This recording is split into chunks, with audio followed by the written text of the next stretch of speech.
I knew it. I knew she was always a light young woman, dedicated only to pleasure. And the sad fact is, Lady Mary, that the Howards are a great Catholic family.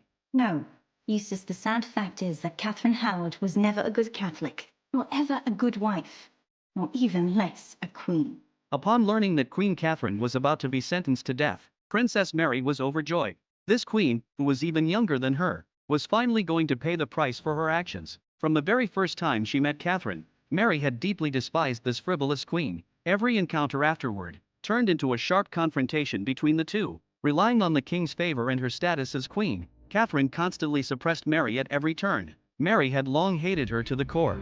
You are thought capable of bearing sons. Unfortunately for all the king's attentions, I see you are still not pregnant. In any case, he will soon tire of you. I think you're jealous. You're jealous because you're much older than me and you're still not married. Perhaps you'll never be married and will grow old a maid.